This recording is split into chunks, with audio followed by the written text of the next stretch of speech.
Hello to everyone listening to us.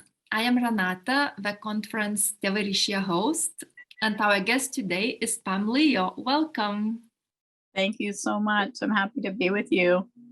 Thank you to accepting to participate in this conference. Pam Leo is a parent educator, a certified childbirth educator, a doula, a parent, and a grandparent. And now a great-grandparent.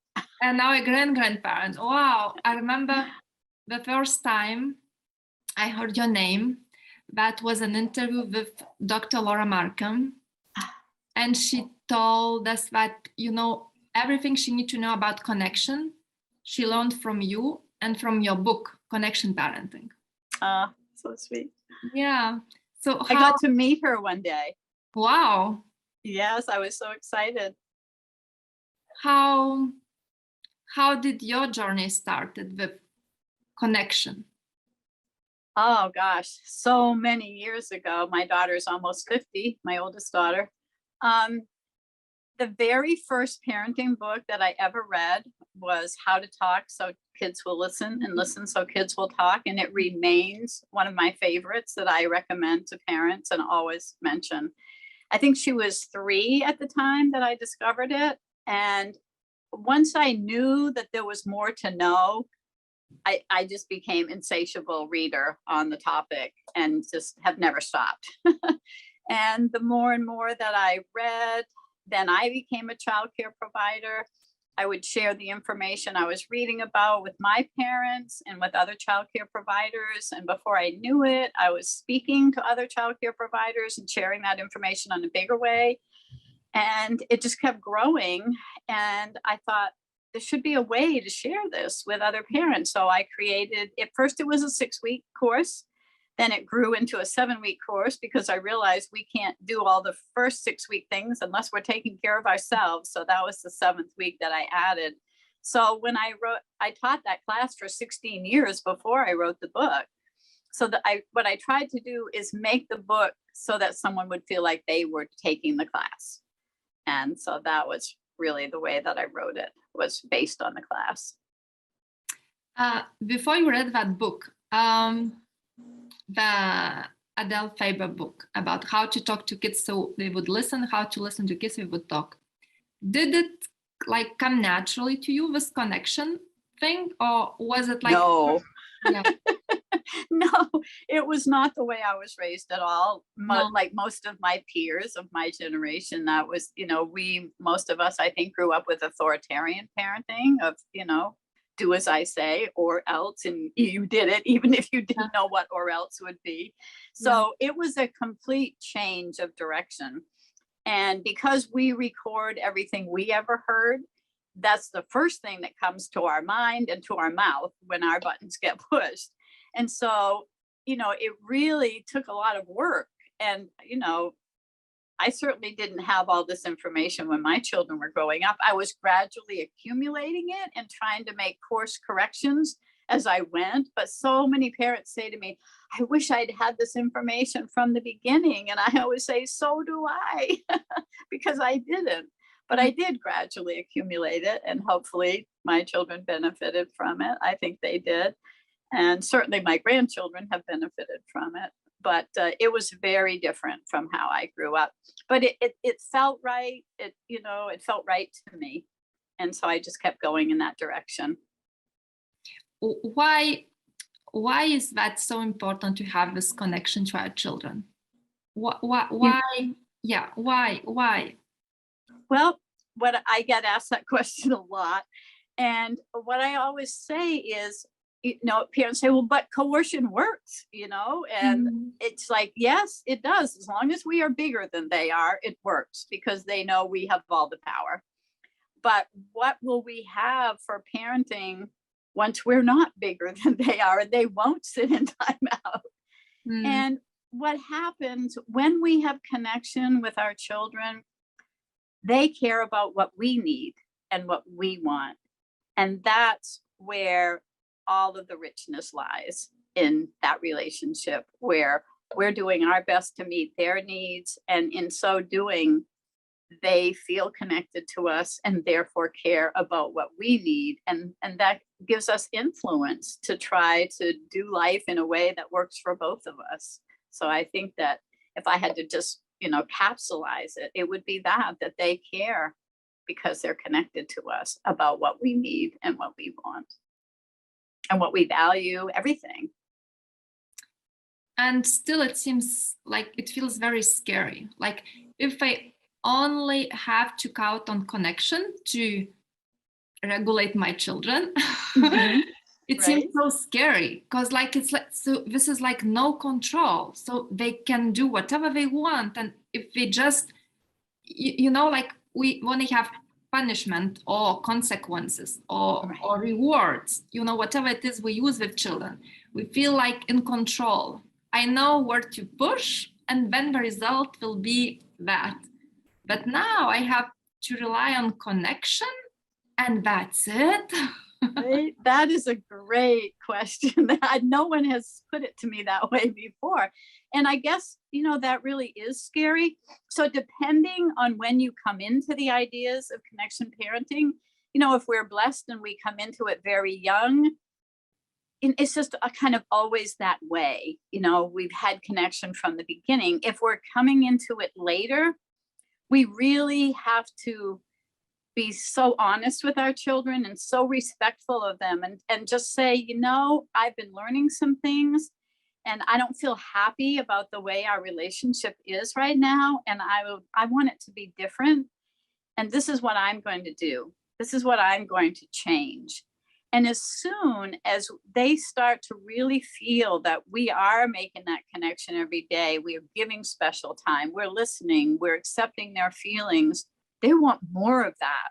They really want more, as we all do. I mean, we're wired for connection. And so as soon as we do our part of that, they need us. They really do. And I mean, depending on how old they are and what the journey's been and how disconnected we are, it can be more work, but either way, it's work. So even though it may seem scary and we have to take the first steps towards changing direction, they really want that. They do want that. And so it's actually far more effective because, as I said, the bigger they get, the less illusion of power we have, because it is an illusion. It really is. But when it's been our primary model in our experience, it's hard to turn and go in another direction for sure. Many parents ask how. So connection, when we say the word connection, it seems so obvious, like we know what it is. And when we have to start to create this connection within our family, we're like, what does that mean? What does that even mean, connection? What I'm supposed to do? So how would you describe connection? What does that represent for you? For me, it represents kind of a mutual caring, that we're not only interested in controlling our children's behavior, we're interested in their happiness. One of the things that I always say is that every child needs at least one adult who thinks the sun rises and sets on them, is, 100%, loves them unconditionally, and has an irrational commitment to their well-being.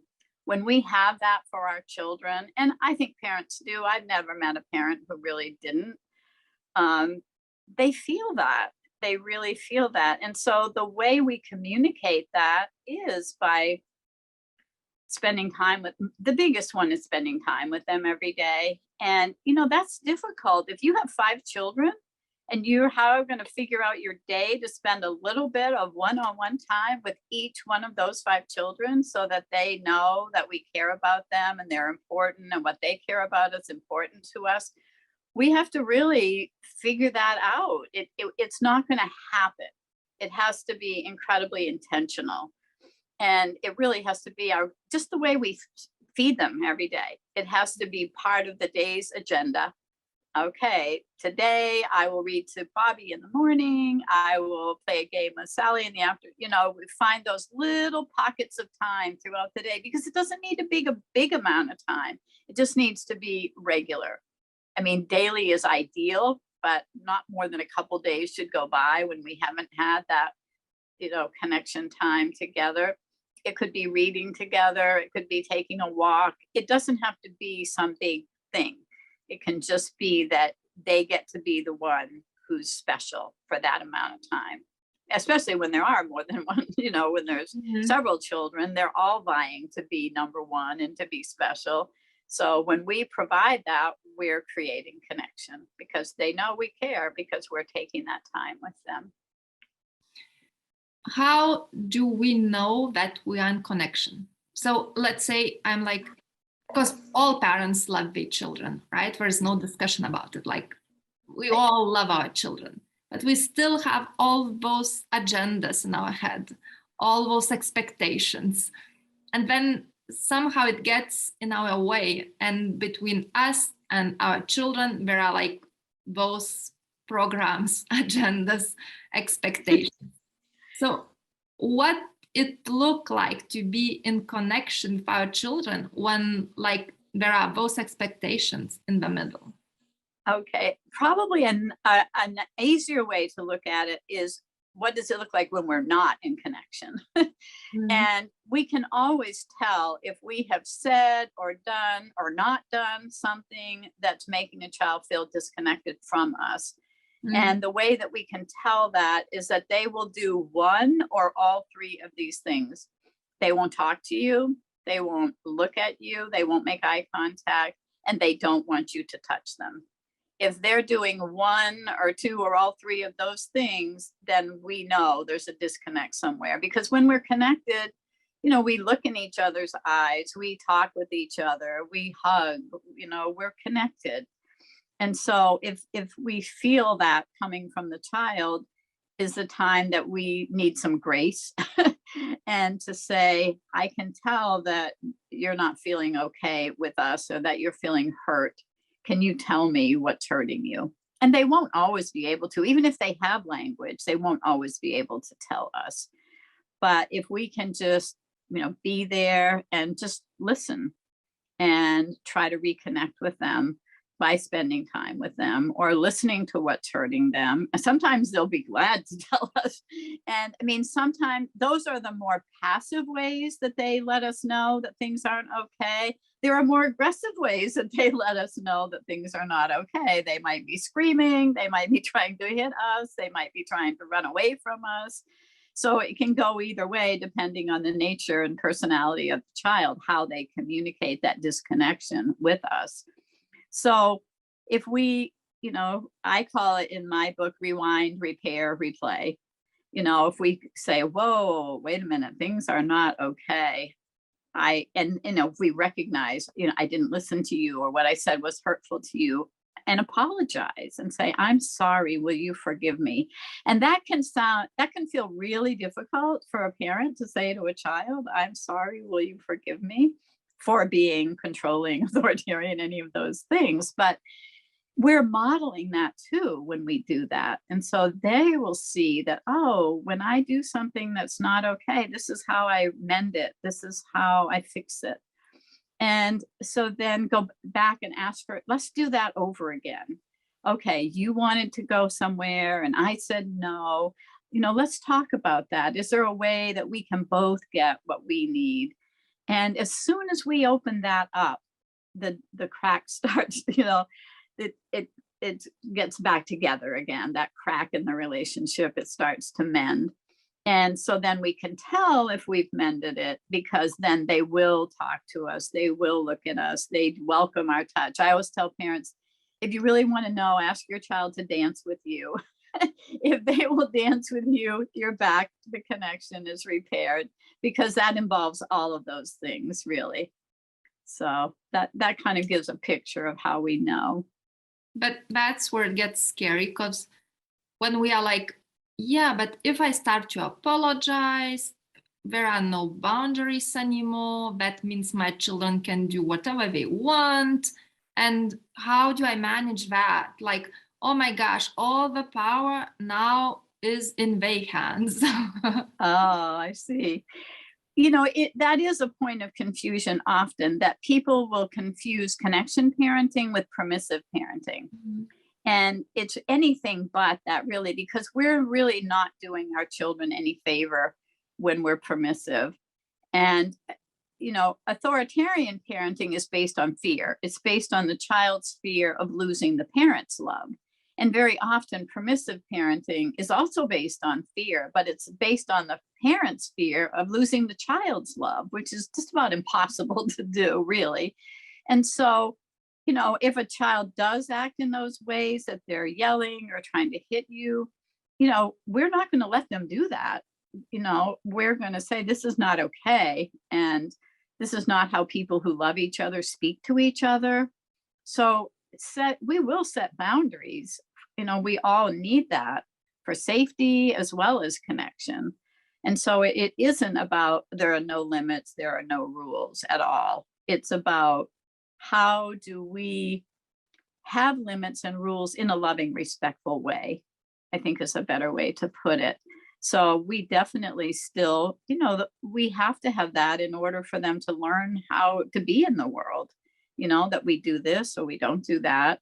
But one of the biggest ways we teach that is by what we model, not by what we order or command, is by what we model. So when we model saying, I'm sorry, please forgive me, let's do this over again, you know, a few days later, you might hear them saying that to their sibling.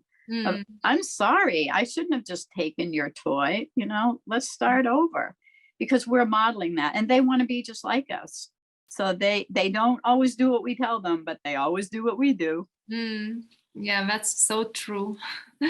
So can we like picture a scene? Let's say we are in a supermarket and our child sees a toy and then he wants it right now and right here. And we're like, no, that's not why we came here. And then he starts, you know, screaming, he is unhappy, he might push us. How do we set boundaries and keep the connection? Good question.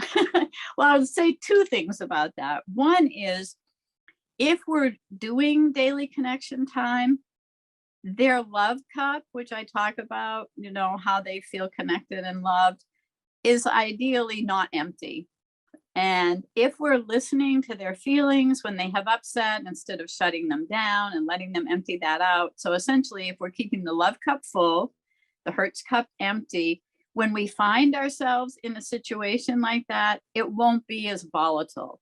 But if we find ourselves in a situation like that, when their hurts cup is brimming over already, their love cup is very empty, that's a recipe for disaster. And probably the best we can do if we find ourselves in that circumstance is go to the car. You know, leave the car, whatever, go to the car, listen to their feelings, let them have those, you know, upset feelings that they have no control over, and they can't hear us when they're in that state. So no matter what we say to them, it's not going to, you know, talk them out of feeling that way.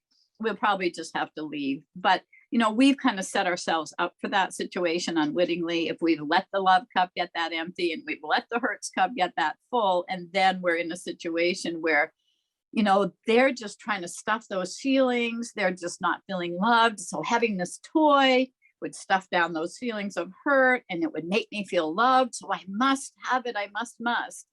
And so that's how we get there. And so trying to figure out, okay, how do we get out? So I would say, before we have to go someplace where that could be a scenario, it's best to make sure where everything is at with that child and not put that child or us in that kind of vulnerable situation. But it will happen. And like I said, the best I can think of is just to start over, go to the car, listen to feelings. And it might work to go back in that day, and it might not. And so all the more incentive to do the other two things of listening to their hurts and let them get them out, and making sure that love cup gets filled with one-on-one special time of even 5 minutes a day. Yeah. What if the child is a little bit older? Let's say he's like 8 or 9 or 10, and he would come back from school and would say, I don't want to do my homework. Like, I'm not gonna do it. How do we navigate through that. Right. Well, and that's also a great question. Like, how are you going to make them? You know, and if you're going to try, if coercion is going to be the way you choose to parent, how are you going to make an 8 or 9-year-old sit and do that? It's really not possible unless you really put fear in them, the or else, you know, unless they're going to lose all their privileges or they're going to, you know, we have to really up the game of coercion. And so from the connection direction, you know, it would be like, sounds like you had a rough day at school. Do you want to tell me about it?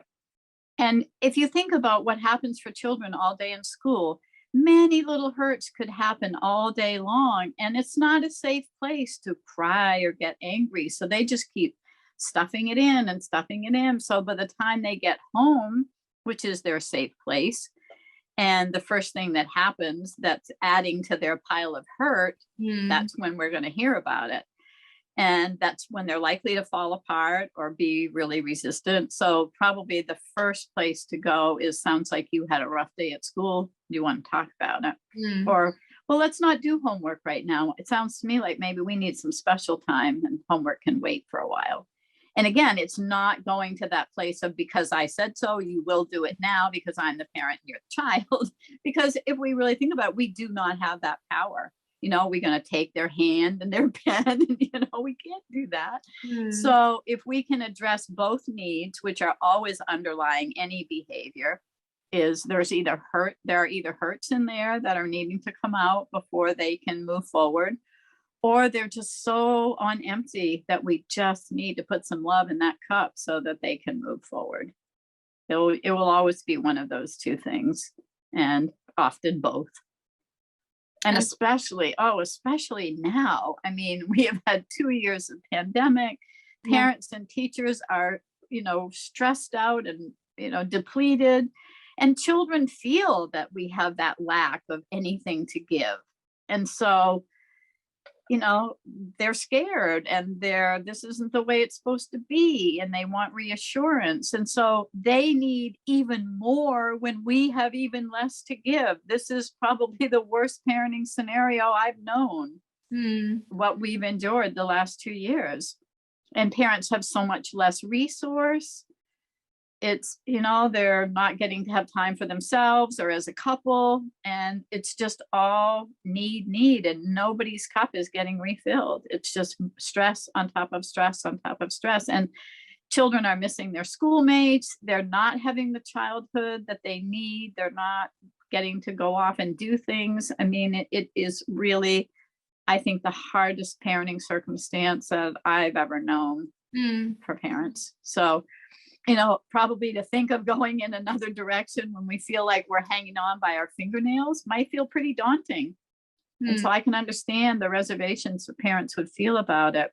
But again, all the more reason we need to do it, because things are so scary right now. And, you know, children need that reassurance, and we need that closeness with them too. So in some ways, children being home as much as they have has created a strange situation, even for parents who are trying to do connection parenting, because we think we're with them all the time.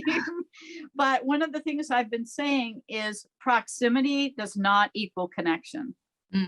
Just because we're under the same roof doesn't mean we're connecting with them. What's happening a lot is everyone goes off to their own screen, you know, to do things. And then nobody's connecting with anyone, even though they're all under the same roof. So just planning like no screens at mealtime, or, you know, having family reading time, or even if it is watching a show that, you know, we're going to make some popcorn and we're all going to have a movie together. You know, we need to do that. We need it so much. And it's just, you know, trying to go in that direction, always of connection. If we just always come back to connection, and, you know, that will get us to where we need to go, which is having cooperation. And, you know, one of the quotes from my book that I see a lot is, the level of cooperation that parents get from their children is usually equal to the level of connection children feel with their parents. And we achieve that connection by filling the love cup and listening to the hurts cup.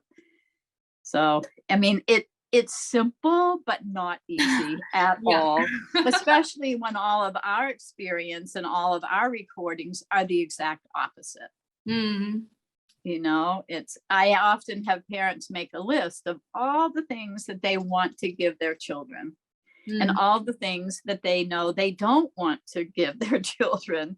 And then I ask them to go back and put a check mark next to all the things they want to give their children that they themselves got, and put a check mark on all the things that they don't want to give their children that they got, and put a check mark. And almost always there are way more check marks on the don't want side and fewer on the do want side. So it's really hard to give what we didn't get, and it's really hard not to do what was done to us. So it's not an easy direction to turn around, but once we see the fruit of it, once we see what it feels like when that connection is happening, it's encourages us to keep going. And I always tell parents, you can't just make a decision, okay, I am going to do connection parenting, and that's it. It's a decision that we have to make 1,000 times a day. I am going to choose connection. And sometimes we won't. We'll just automatically do coercion. And then we'll see the disconnection and we'll be like, whoa, we have to rewind, repair, replay, because it is going to happen. There was a quote that I always love, that we will always be parenting in the gap of between the parenting we aspire to, the way we want to do it, and what comes naturally to us. We'll always be in that gap, because what comes naturally to us is not connection parenting, because it's not what we experience for most of us. And so we'll always be trying to bridge that gap, and we'll have setbacks. You know, it will happen that we'll just be on automatic, or we'll be overstressed, you know, because our love cup is empty and our hurts cup is full. So we have to have resources. We really can't take this on alone. Parenting never used to be, was never, ever intended to be a 1 or 2 person job. And that's why the pandemic has hit parenting so hard, because if we were successful in creating a village for, you know, whether it's family of choice or family of origin, we have to create that village so that our children have more than just us to fill their love cup, and that we have resource so that we can go get our cup refilled and then come back and give some more. So that's been taken away from so many parents, that support system, between quarantine and, you know, all of the people being ill, losing family members, all that support has been stripped away. And it's a really hard struggle without that support. Absolutely is. And parents are probably going to resort to coercion when there's just, you know, when connection just feels too hard, because it's what comes naturally to us. Because we are tired of ourselves, and we don't have, you know, our cup is also empty if we don't care, we don't take care of ourselves. So yeah, it's really hard. But I love what you said about, you know, those moments. They don't have to be very long in time. So those can be very like brief, short, but special moments with children. Can we talk a little bit about that special time? What does that mean? How does it look? Special time is going to look different depending on the age of the child. You know, if it's a little baby and we're bouncing them on our knee and singing to them and patty cakes, you know, that's special time. You know, if it's a toddler and we're playing run and chase games, I'm going to come find you, they adore that. That's special time. You know, it can be playing a game with them. My favorite form of special time is reading aloud with children. And it always has been. I mean, I currently, and we can talk more about this, I currently have a literacy project, but even before I did any of that with my children and with my grandchildren, reading was always the way that we would connect the most strongly. And when you do read a lot together, you develop kind of a language of jokes that were from a certain book, or a way that you say something that was from a book you shared. And those are kind of like links in a chain that keep us connected. You know, when you say, oh, there's a book series that the children love today called Mercy Watson. And it's about a pig who loves toast with a great deal of butter. And so all you have to do is say to a child that you've read those stories to again and again, let's have toast with a great deal of butter. And I mean, it's just instant connection. It's just instant cup filling. It's really beautiful. Yes, I love it. There is something special about reading with kids, because I read a lot to my children, and we kind of travel, because you start with a story, and then I love asking questions like, what would you have done in the same situation? Or what do you think about, this character? Or would you be friends with, the person from the book? And they start talking about how they see the world, what's their reality, how they live in it. And it's so rich. I mean, those are most precious moments for me. They are. And I mean, books, especially picture books, give us that opening to talk about anything we want or need to talk about. Sometimes there are things that are hard to talk about. And if we just get a book that in any way references that, it opens that door to discussion. And like you said, well, would you be friends with him? Or, I don't really love children's books that are kind of head on of like, did you say thank you? That sort of thing, they're designed to teach a moral lesson or something like that. I'm not a fan of those kind of books, but I love books where there's a problem, and something gets solved and they see how other people deal with things. And even if it's something scary, like fairy tales, a lot of fairy tales are pretty scary, but it's over there. And so they get to sort of experience it far enough away that it doesn't scare them too much, but it's just enough that they want to peek out and say, what would I do in that situation? Or what are they going to do in that situation? So it is so rich. Like you said, it is just so rich way to spend time together. So I'm a major read aloud advocate for sure. Yes. I hear so many parents say that, when they try to establish a connection with their children, they struggle because they don't feel connected to themselves, I would say. How does that work? Can we be connected to our children if we are not connected to ourselves? To a point, I think you can. You can fake it. I mean, it's like we don't always feel like making a meal, but we do it. So it might not be the meal that's prepared with great love, but they're still getting fed. So it tells us we have some work to do on our own issues. And I mean, again and again, I see everywhere that the best thing we can do for our children is to heal ourselves. And I think there's a lot of truth in that we can't parent well from a place of hurt.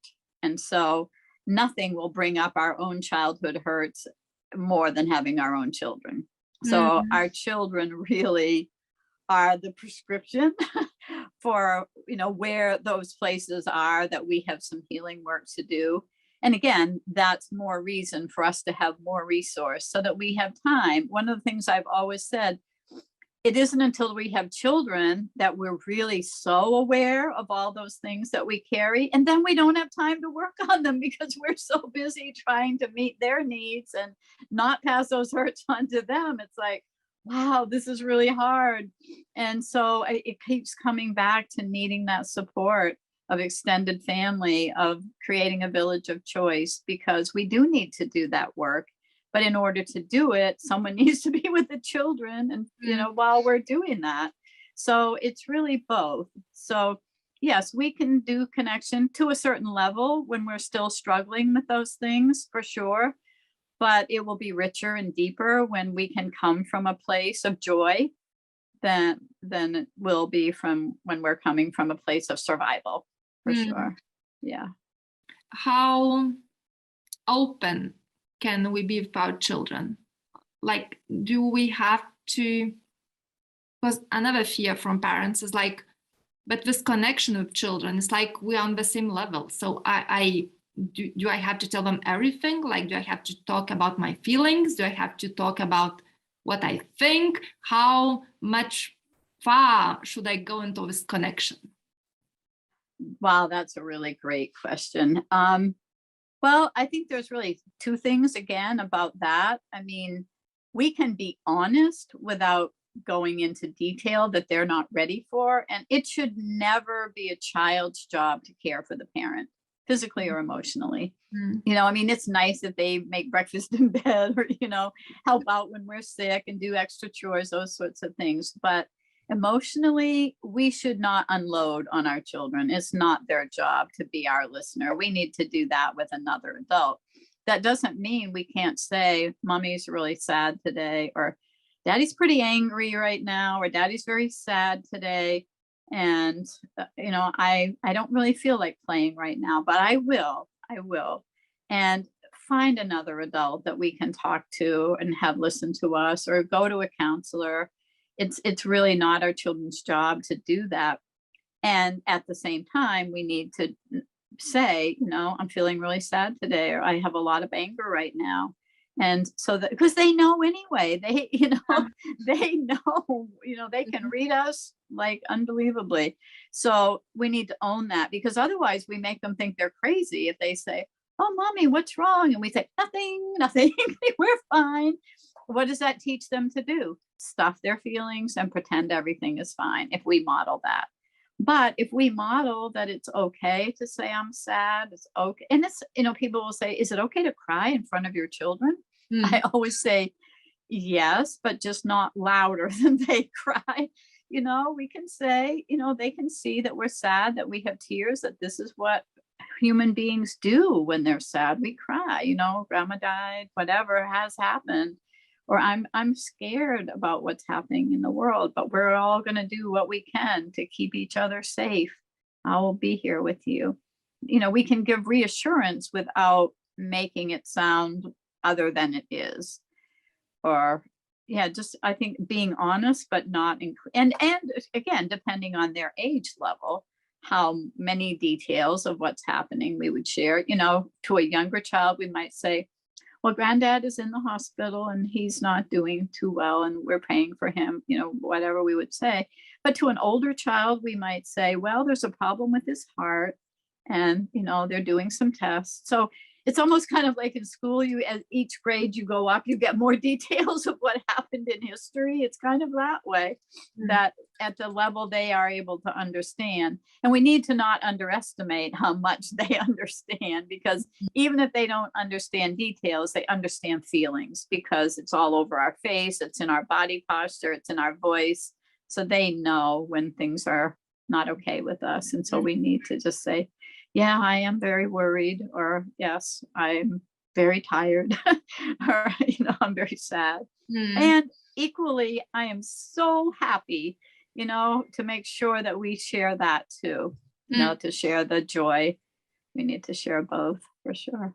That was my next question. If they ask why, how far should we go into explanation? Like, why are you sad, Mommy? Or why are you angry? Should we, like, how much information should we provide them with? Well, I think a lot of that too will depend on the level of our connection with them. If their Hertz cup is pretty empty, if their love cup is pretty full, if they're in pretty good shape going into some trauma or stress, you know, and, you know, again, depending on their age and level of comprehension of things around them, you know, we can say, well, I'm sad because I'm worried that maybe Grandpa might die. You know, it's very serious, and it's a possibility. You know, better that than they come home and you're a wreck and they had no idea that anything was that serious. So I think, you know, in every situation, we have to look at all the circumstances and use our best judgment about how much is appropriate to reveal right now. You know, and if something, you know, if they come home and you are like sobbing, weeping, you know, that's going to be a little bit, you know, scary to them, especially if they've never seen you do that. if they've always seen you, cry over a sad movie, or, if they've always seen you show your feelings, that won't throw them quite as much. But if they've never seen you cry and now you're really crying, it's going to be like, whoa, things are not okay. And, to just say, grown-ups do cry too, and model that, then that gives them permission to cry. But if they never see us cry, the unspoken message is we don't cry. That's the unspoken message. And so they will try to be like us because they want to do everything we do. So I think it's going to be a judgment call in every situation, that to maybe always own our feelings, but decide how much information about those feelings is appropriate in that circumstance. I love the way you describe it, because it's like we don't need like a special occasion for connection. Like it could be everyday life. Like each moment in our routine could be the time for connection. Yes. Yep. Because sometimes we feel this pressure, like I need to find time, I need to buy something, or we need to go somewhere, like it has to be this big deal, and then we could connect. But it could happen like in the kitchen, like in our everyday life. Like we don't need anything except two persons, I guess. Yes, you said that. I love the way you said that, because it's true. And when I said we have to make that decision to parent through connection 1,000,000 times a day, and there are all those opportunities throughout the day, instead of just pass the butter, at the table, you could say, would you pass me a great deal of butter? Just those little jokes, those little ways that we share things that are special to us. And it could be while they're brushing their teeth, or, during the bath. And, there's, as you say, every moment is an opportunity for connection. And it isn't the big things. Yes, maybe on their birthday, we go to the amusement park, or, we do those bigger things. Those are great. Those are fun. But true connection is daily life. It's every moment of the day, from the moment they wake up until the last, closing their eyes. It's a way of life. It truly is a way of life.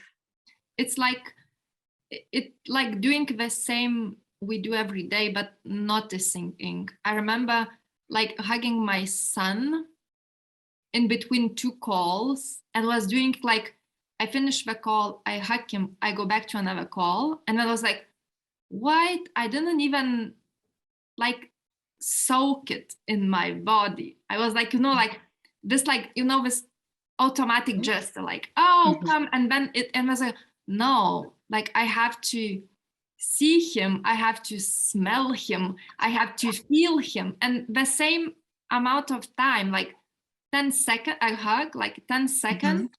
But it could feel so different.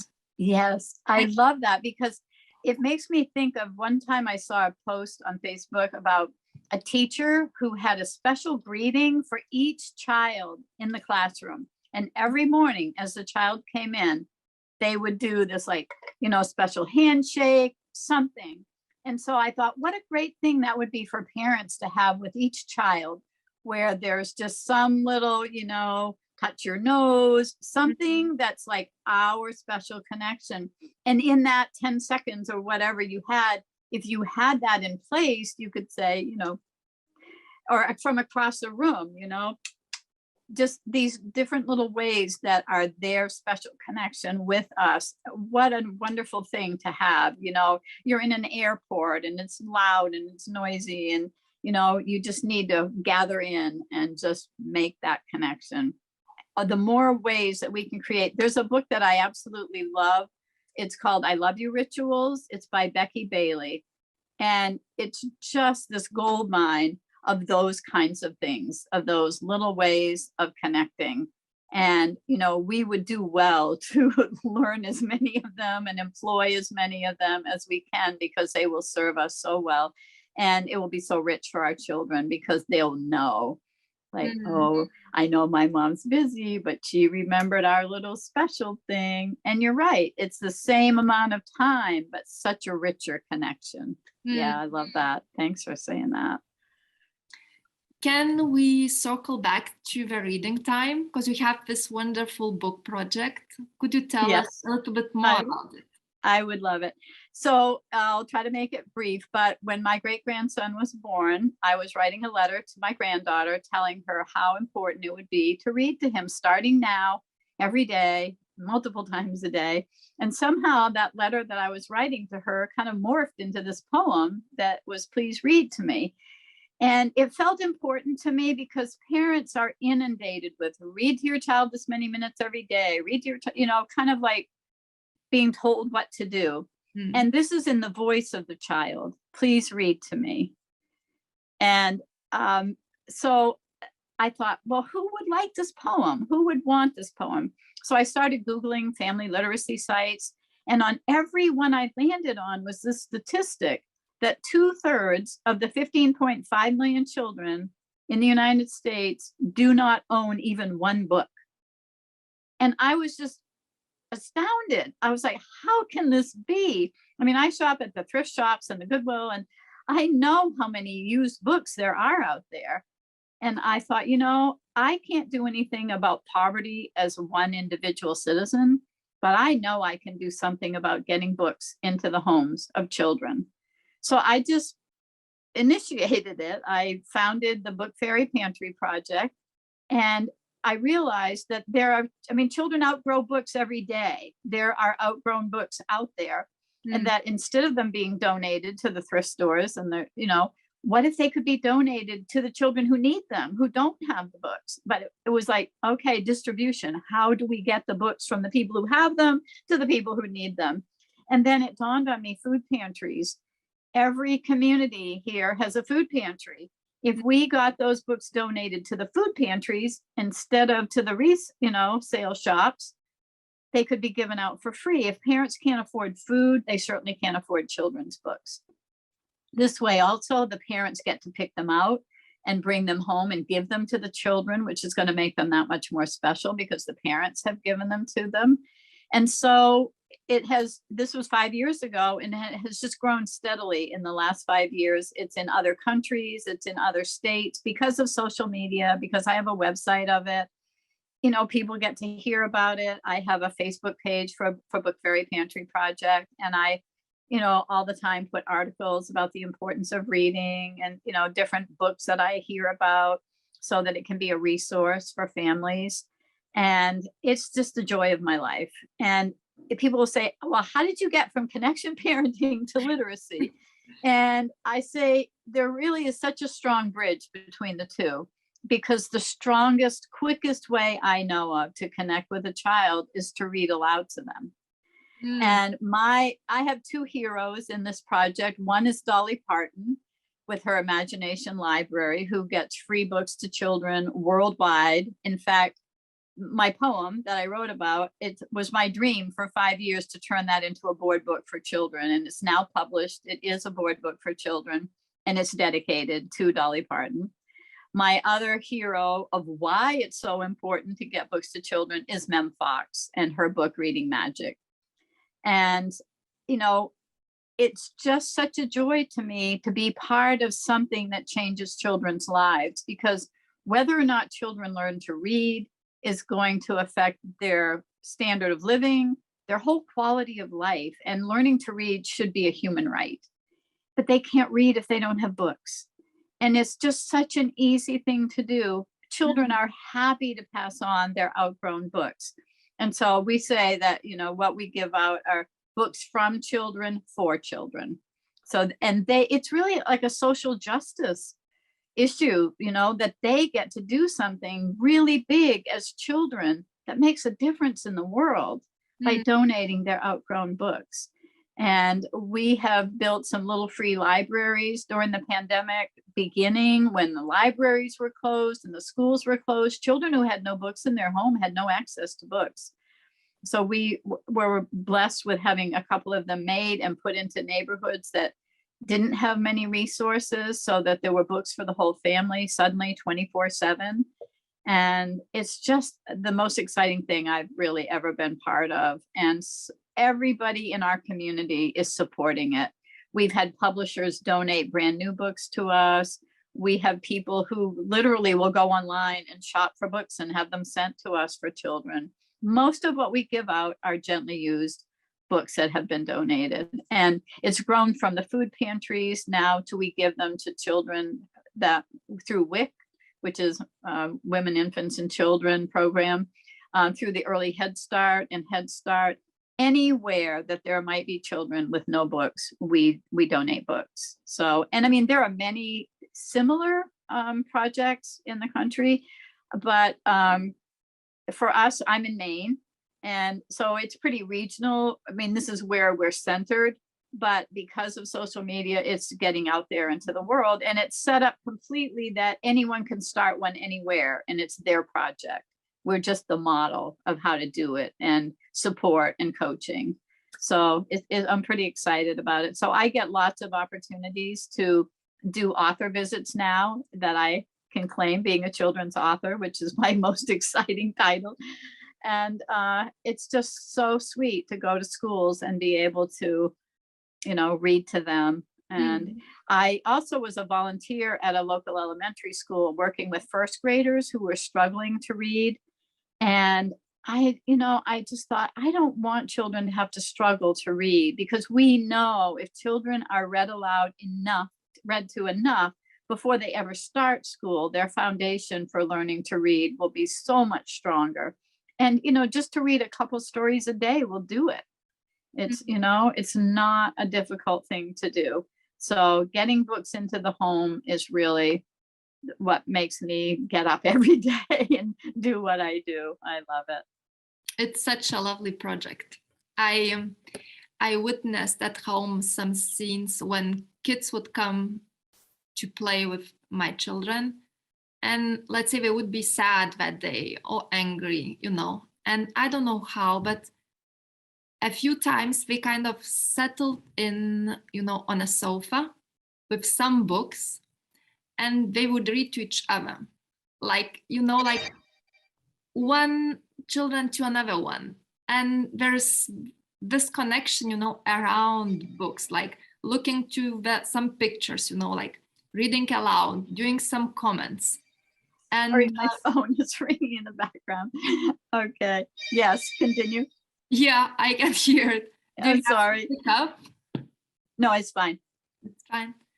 Yeah, and that was so lovely. Like this kind of natural empathy through books, through reading. Like I can see you as sad. Like I can feel you sad today. Like let's read together. And we have tons of books, as you say, they are like outgrown.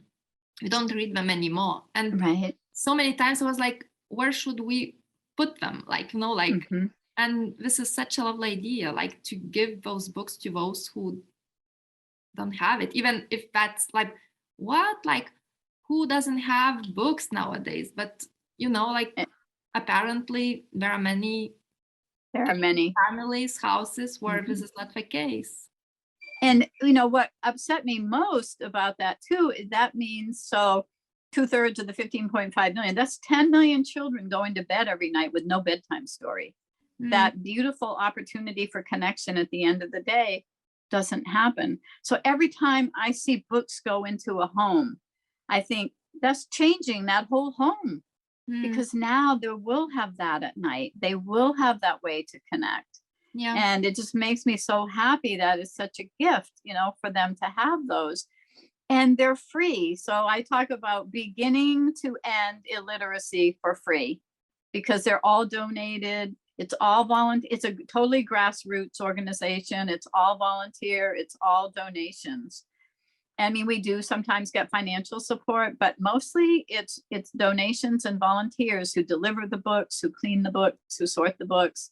And it's just amazing that we can do that on surplus, on things that just would either get thrown out or sent to resale, that we can give those away and change children's experience of life and prepare them for school.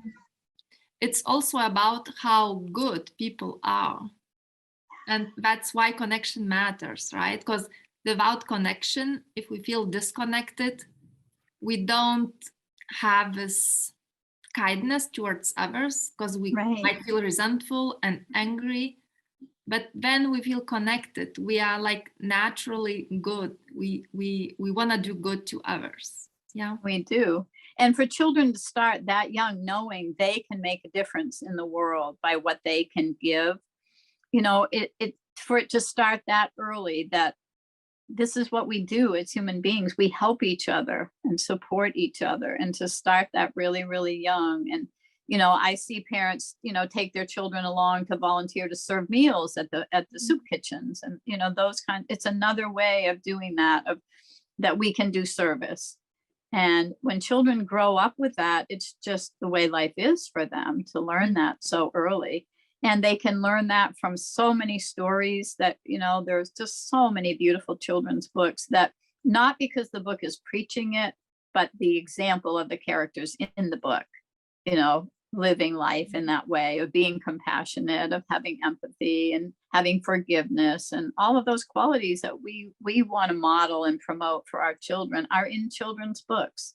I always tell people, oh, there is a book called Everything I Needed to Know I Learned from a Little Golden Book. And, you know, there's so much truth in that, because, you know, they're not preachy or telling people what to do, but they're just stories about how people had a situation and this is how they handled it. And so children can experience it from afar and look at it. And like you were saying, oh, would I do that? Or would I be friends with that person? Or is this the way I would want something to be? And it's so safe to do it when the story's over here. Yeah, it is. Thank you. Thank you, Pam, for this lovely conversation. Oh, it's been wonderful. I feel blessed for having you here with us. Thank you. Oh, I feel blessed to share this time with you. Have a good day. Bye-bye. You too. Bye-bye.